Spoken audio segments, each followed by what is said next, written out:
Hello बच्चों, work energy के इस चैप्टर और फिजिक्स 11 के इस प्लेटफॉर्म पर मैं आज बात करूंगा कुछ फोर्सेस द्वारा किए जाने वाले कार्य के बारे में।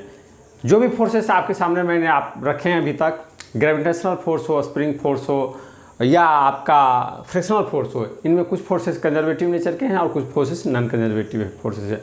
मैंने पिछले क्लास के वीडियो में बताया है कि कंजर्वेटिव और नॉन कंजर्वेटिव फोर्सेस में डिफरेंस क्या होता है, और ये डिफरेंस आप तब निकाल पाते हैं जब आप work done bye these forces क्या करते हैं, कैलकुलेट करते हैं। अगर work done bye these forces independent of path है, यानी आपको इनिशियल पॉइंट और फाइनल पॉइंट के मूवमेंट के से सिर्फ लेना देना है, और कहीं किस पाथ को वो फॉलो करके पार्टिकल जा रहा है उससे मुझे कोई मतलब नहीं है। आप सिर्फ इनिशियल पॉइंट और फाइनल पॉइंट देख करके बता पाते हैं कि वर्क डन कितना हुआ है, तो वो फोर्सेस आपका कंजर्वेटिव नेचर का हुआ। और वो फोर्सेस जिसमें कि आपका path travelled by the particle क्या करता है, मेजर रोल प्ले करता है, मेजर रोल प्ले करता है। यानी आपको हर एक पॉइंट पर देखना पड़ेगा कि ये जो पार्टिकल है इनिशियल पॉइंट से फाइनल पॉइंट में जो पॉइंट ऑफ कंसिडरेशन है, जो पाथ ऑफ कंसिडरेशन है, वो कहाँ कहाँ टर्न ओवर ले रहा है, किधर किधर वो रास्ता फॉलो करते जा रहा है। तो ऐसे फोर्सेस को हम क्या कहेंगे, नॉन कंजर्वेटिव फोर्सेस कहेंगे। कंजर्वेटिव फोर्सेस का एक फायदा ये होता है कि एनर्जी जो होता है वो इंटैक्ट होता है। जैसे आप कंजर्वेशन ऑफ एनर्जी के बारे में पढ़ रहे हैं कि energy neither created not destroyed, it can be transform from one form to another form. यानी कि एनर्जी ऊर्जा का कभी भी क्षय नहीं हो सकता, वो खत्म नहीं होती है, सिर्फ एक रूप से दूसरे रूप में क्या करती है, अपने आप को बदलती रहती है। तो यहाँ पर मैंने जो कुछ आपके सामने लिख करके रखा वो है work done by gravitational force, work done bye frictional force and work done bye spring force.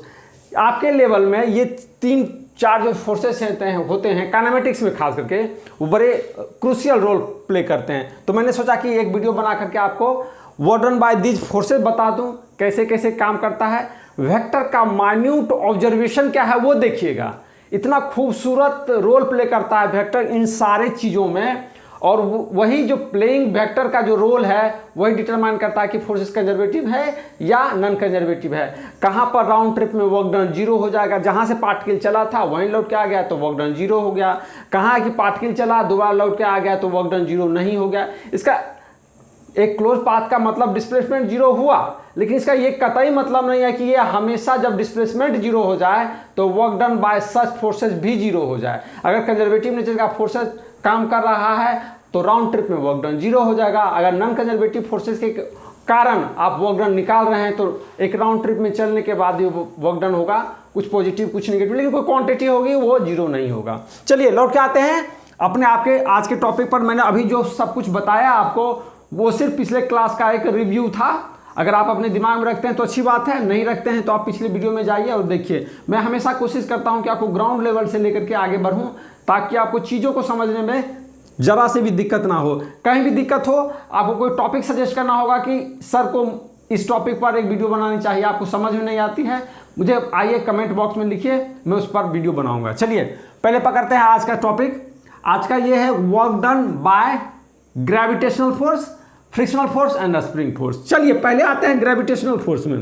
Work done by gravitational force, एक फिगर मैंने ड्रॉ करके रखा है। फिगर ये है कि आपका एक प्लेन है OX और OY।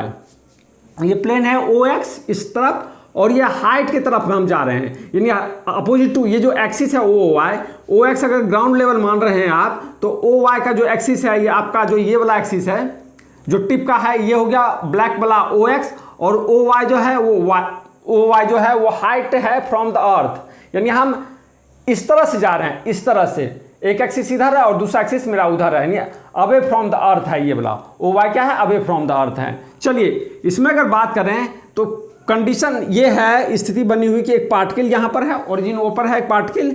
अच्छा होता है हम यहीं से स्टार्ट करें कि ओरिजिन पर एक पार्टिकल रखा हुआ है।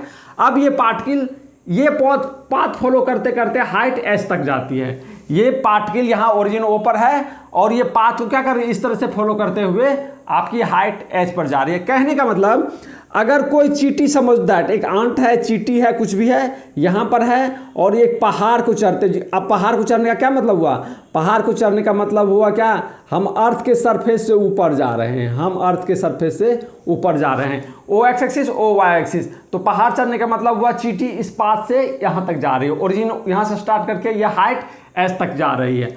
अब मेरा काम अगर ये है कि work done by the gravitational force, work done by the gravitational while travelling this arm from O to A, अगर चींटी O पॉइंट से किसी पर्वत की ऊंचाई H पर गई है, किसी घर की ऊंचाई H पर गई है, तो जो ग्रेविटेशनल फोर्स है, ग्रेविटेशनल फोर्स का मतलब mg, where m is the mass of the body, या आंट बोल लीजिए, मंकी बोल लीजिए, या कुछ भी बोल लीजिए, यानी जो बॉडी मूव कर रहा है उसका मास, और जी क्या है, acceleration due to gravity acting towards the centre of the earth.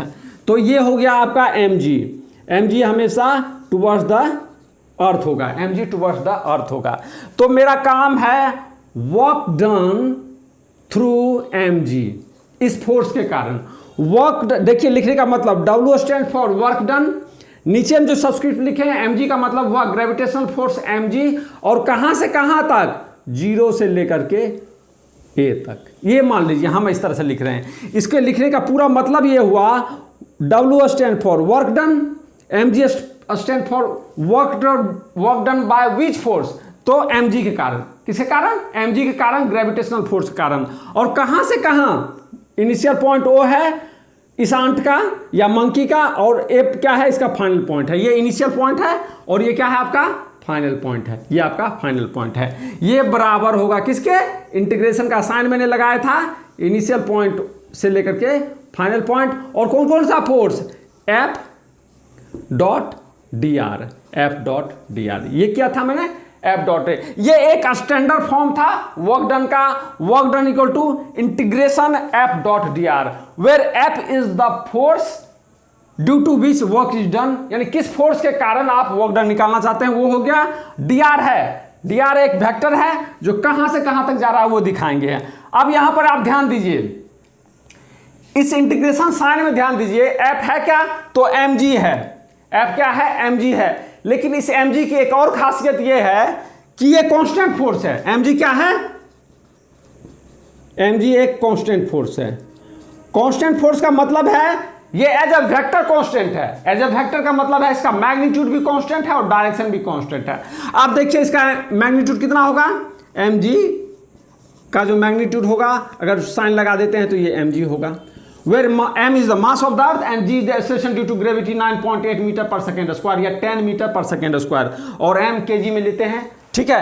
तो ये constant, magnitude constant, magnitude constant, magnitude constant, और डायरेक्शन भी कांस्टेंट। डायरेक्शन हमेशा किधर, डायरेक्शन हमेशा डाउनवर्ड, हमेशा डाउनवर्ड, हमेशा डायरेक्शन, यानी माइनस जे कैप की तरफ, माइनस जे कैप। अगर y फ्रेम ऑफ रेफरेंस में इधर y है, इधर अगर y है तो इधर क्या है, माइनस y है, तो इधर का यूनिट डायरेक्शन क्या है, जे कैप, इधर का यूनिट डायरेक्शन जे कैप, तो इधर का यूनिट डायरेक्शन कितना हो जाएगा, माइनस जे कैप हो जाएगा, इधर का यूनिट डायरेक्शन क्या हो जाएगा, माइनस जे कैप हो जाएगा। तो डायरेक्शन और मैग्नीट्यूड दोनों कांस्टेंट, डायरेक्शन और मैग्नीट्यूड दोनों कांस्टेंट, तो वेक्टर क्या हो गया, कांस्टेंट हो गया, वेक्टर क्या हो गया, कांस्टेंट हो गया।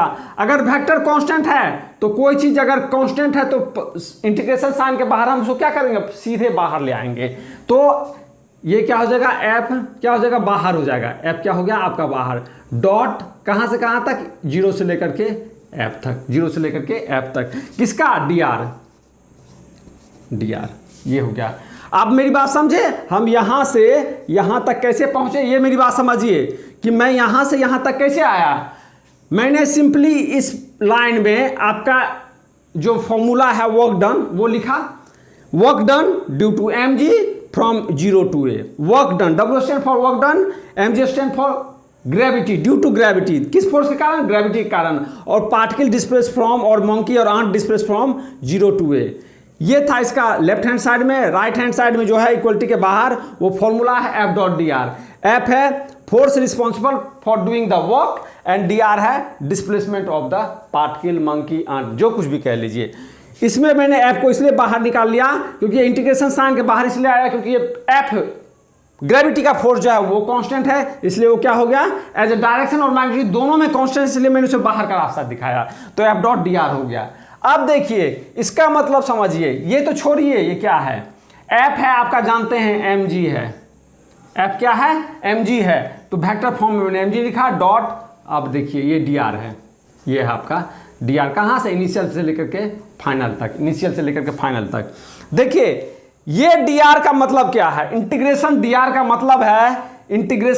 मतलब है सिंपली अ वेक्टर। मैं इस पार्ट में आकर कुछ लिखूंगा, बाद में मिटा दूंगा, फ्रिक्शनल फोर्स में जाऊंगा तो जगह की कमी है। ये dr का मतलब क्या हुआ?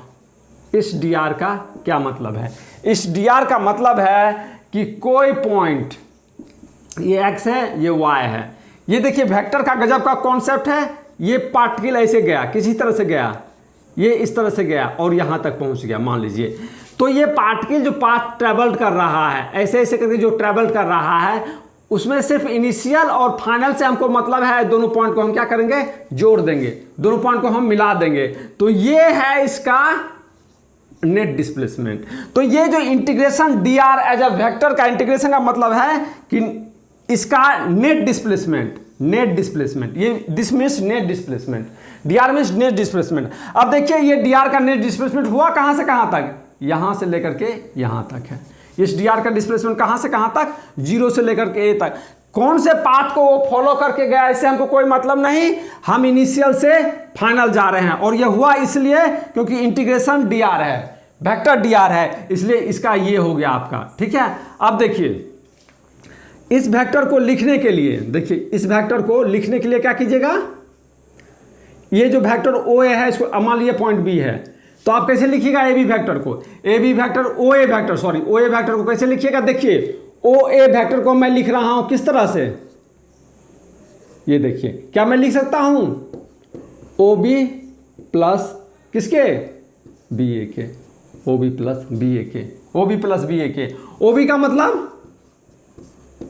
OB का मतलब समथिंग x है, इधर से क्या होगा? ठीक है, तो इसको दे दीजिए x i कैप प्लस ये क्या हो गया? h किधर? ऊपर की तरफ। BA का मतलब ये B initial point, A final point, B initial point, A final point, तो ये ऊपर की तरफ। तो h हाइट हो गया मैग्नीट्यूड, और किधर? J कैप की तरफ। अब आइए यहां पर जब आप mg का dr के साथ कीजिएगा तो mg डॉट ये dr बन के क्या आया? OA बना। dr क्या बन गया? इंटीग्रेशन dr बन गया OA। ठीक है, और ये लिखिएगा आप mg डॉट किसके? इसके x i cap plus h j cap, x i cap plus f j cap. आप ध्यान दीजिए g किधर है? डाउनवर्ड है। g किधर है? देखिए g है आपका डाउनवर्ड, और उसका आप डॉट ले रहे हैं i कैप के साथ। देखिए mg डाउनवर्ड यानी g डाउनवर्ड, और x i कैप यानी i कैप इधर। देखिए दोनों के बीच में कितना डिग्री का angle? Minus j cap i cap, 90 degree का एंगल। तो ये टर्म आपका खत्म हो जाएगा, ये टर्म आपका 0 हो गया। और प्लस g इधर, g डाउनवर्ड और i cap upward, g downward i cap upward, angle between both क्या हो जाएगा? 180 डिग्री। तो ये सिंपली क्या हो जाएगा? Minus mgh। तो ये हो गया आपका माइनस mgh के बराबर, यानी work done by the gravitational force for displacing this point from 0 to a कितना हो जाएगा? Minus mgh। ठीक है, माइनस mgh हो गया। तो आप देख लीजिए ये हो गया work done due to gravity, ये क्या हो गया? Minus mgh। ये सरफेस से हाइट बढ़ने पर क्या हो गया? Work done by the gravitational force negative. और जब हम डाउनवर्ड आएंगे, सपोज दैट पार्टिकल यहां था, उसको यहां तक लाएंगे, तब क्या हो जाएगा? प्लस mgh हो जाएगा। यानी जब यहां से यहां गया माइनस mgh, जब यहां से यहां आया प्लस mgh, और दोनों को अगर जोड़ दीजिएगा तो राउंड ट्रिप वर्क डन हो जाएगा बाय द ग्रेविटी। तो वो क्या हो जाएगा? 0 हो जाएगा। तो ये फोर्स क्या हो जाएगा? कंजर्वेटिव फोर्स होगा। पिछले क्लास में मैंने सारी बातें आपको बताई थी। चलिए ये हो गया आपका। अब दूसरा पोर्शन में आते हैं।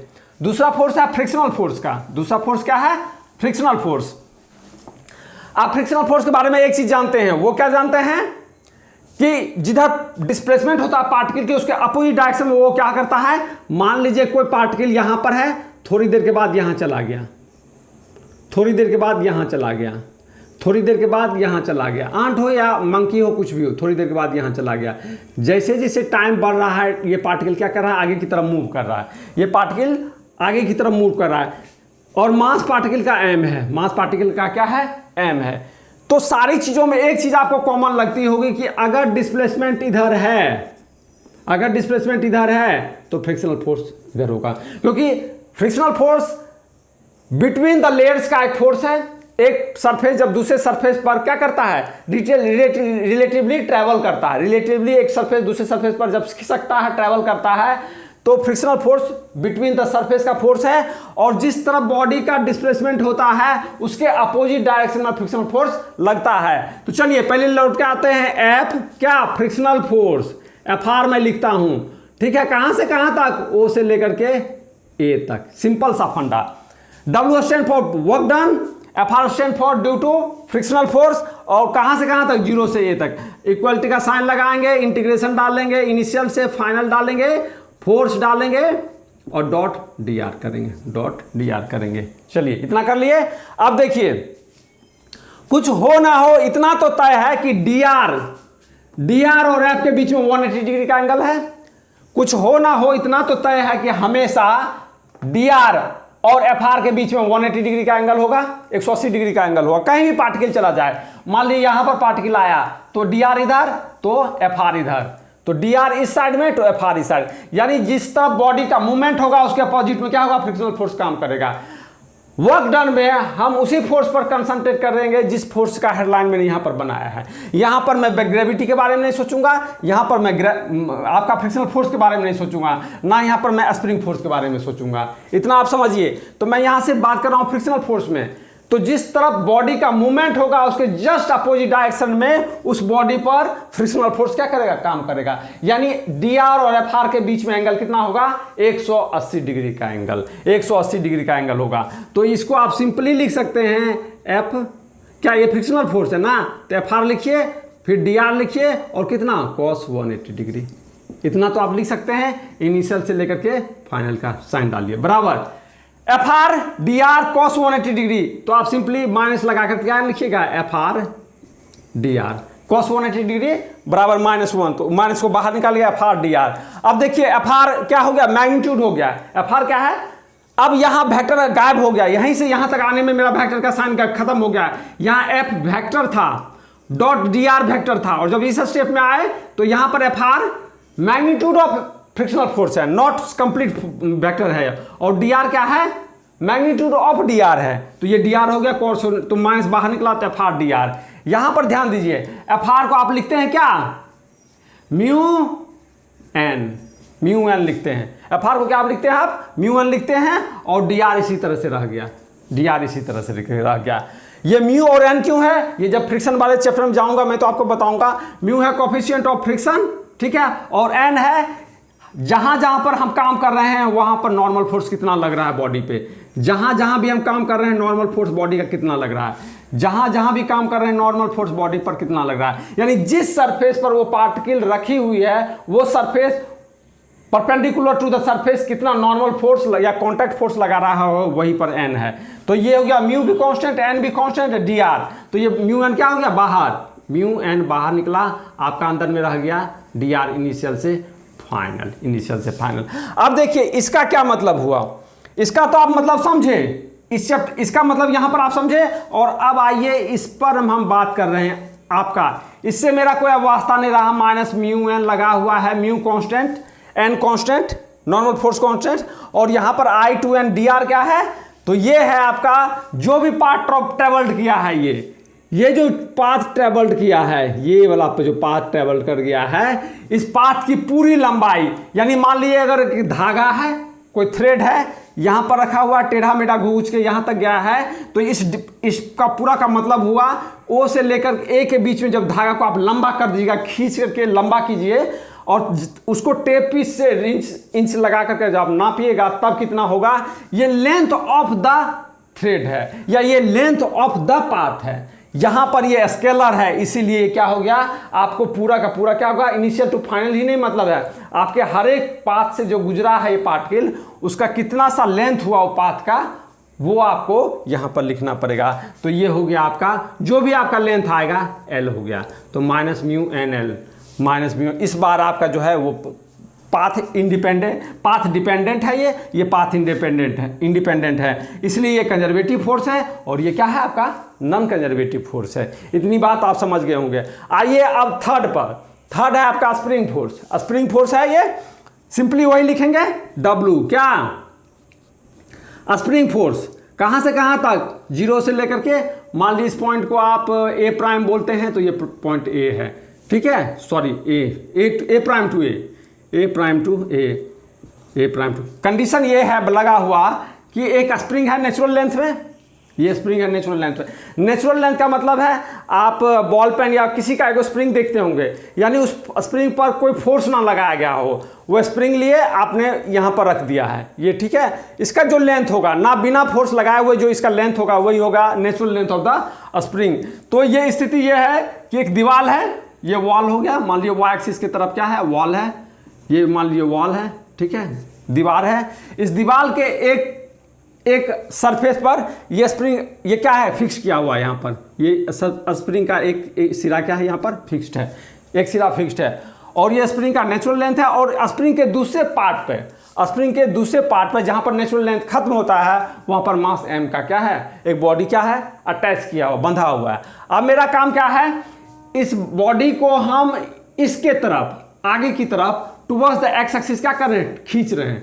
टुवर्ड्स द एक्सिस जब खींच रहे हैं तो देखिए जब हम इधर इसको इधर खींचेंगे तो ये स्प्रिंग क्या होगा, इलोंगेट होगा, यानी अपने नेचुरल लेंथ से क्या होगा, बड़ा होगा। जब अपने नेचुरल लेंथ से बड़ा होगा तब क्या करेगा, ये स्प्रिंग फोर्स उसको अपने माइनस एक्स की तरफ खींचेगा। जैसे जैसे इसको आगे बढ़ाइएगा ये स्प्रिंग अपनी तरफ इसको माइनस एक्स की तरफ खींचेगा। यानी अगर फ्री बॉडी डायग्राम की बात करें तो ये एम अगर यहाँ पर रहेगा तो स्प्रिंग फोर्स किधर लगेगा, इधर, एफ स्प्रिंग इधर लगेगा, लेकिन डिस्प्लेसमेंट आप किधर कर रहे हैं, इधर कर रहे हैं। देखिए सही बात है, एफ स्प्रिंग आपका इधर लगेगा, डी आर उधर लगेगा, क्योंकि डी आर को हम उधर ले, बॉडी को हम इधर ले जा रहे हैं, लेकिन स्प्रिंग फोर्स अपनी तरफ खींचेगा। बॉडी को हम इधर ले जाएंगे, स्प्रिंग फोर्स अपनी तरफ खींचेगा, और ये स्प्रिंग फोर्स होगा कितने के बराबर, के इंटू एक्स के बराबर, वेयर के is the spring force constant है, ठीक है। किसी स्प्रिंग का एक फोर्स कॉन्स्टेंट होता है वो के से डिनोट होता है, और एक्स क्या है, इलोंगेशन और कंप्रेशन, या तो आप स्प्रिंग को फैला रहे हैं या स्प्रिंग को क्या कर रहे हैं, सिकुड़ रहे हैं। तो ये नेचुरल लेंथ से जितना इसका एक्सटेंशन हुआ है वही है ये क्वांटिटी। तो ये हो गया आपका, फिर से सिंपली लिखेंगे, इनिशियल पॉइंट आई से लेकर के initial final point F. F क्या है, स्प्रिंग फोर्स है, डॉट डी आर है, ठीक है, और ये आगे बढ़ेंगे तो क्या हो जाएगा, आई इनिशियल से लेकर फाइनल, स्प्रिंग फोर्स कितना हो गया, के एक्स। अब फिर ध्यान दीजिए, डी आर उधर है या डी एक्स उधर, डी एक्स बोलिए या डी आर बोलिए, एक ही बोलिए, क्योंकि हम एक्स में काम कर रहे हैं तो डी आर की जगह पर डी एक्स हो जाएगा।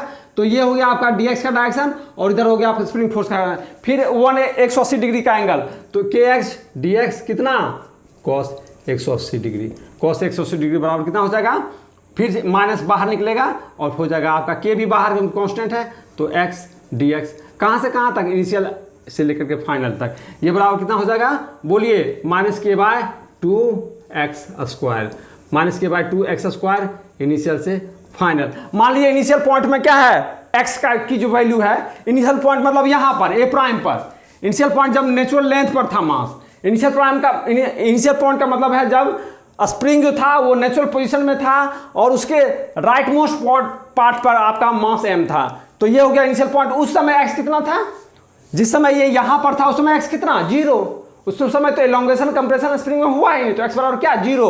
और इस समय पर समथिंग x हो गया, तो इनिशियल माइनस के बाय 2। अगर मान लीजिए एक्स स्क्वायर आप लिखे हैं तो इनिशियल मतलब 0 और ये फाइनल मतलब x, तो इसका मतलब सिंपली हो गया माइनस हाफ के एक्स स्क्वायर। तो ये हो गया आपका इतना फोर्स, ये इतना work done by the spring force. तो ग्रेविटी में ये हो गया माइनस mgh, इसमें आइएगा तो माइनस म्यू nl, और इसमें आइएगा तो माइनस हाफ के एक्स स्क्वायर। इस तीनों फोर्सेस में ये कंजर्वेटिव नेचर का, ये कंजर्वेटिव नेचर का, और ये क्या है आपका नॉन कंजर्वेटिव नेचर का ये फोर्स है। क्योंकि इसमें अगर आप राउंड ट्रिप में निकालिए work done, round trip work done इसमें भी 0 होगा, राउंड ट्रिप वर्क डन इसमें भी 0 होगा, लेकिन राउंड ट्रिप वर्क डन इसमें 0 नहीं होगा, नॉन नेगेटिव होगा इसमें राउंड ट्रिप वर्क डन, ठीक है। तो ये था मेरा आज का class, work done by gravitational force, frictional force और spring force. Work energy theorem के डीपनेस को समझाने के लिए आप तक मैं ये वीडियो लेकर के आया। आपको वीडियो में कुछ भी अच्छा लगे लाइक शेयर सब्सक्राइब कीजिए, चैनल को आपके सपोर्ट की अत्यधिक जरूरत है, बने रहिए मेरे साथ। Thank you for watching the video, thank you.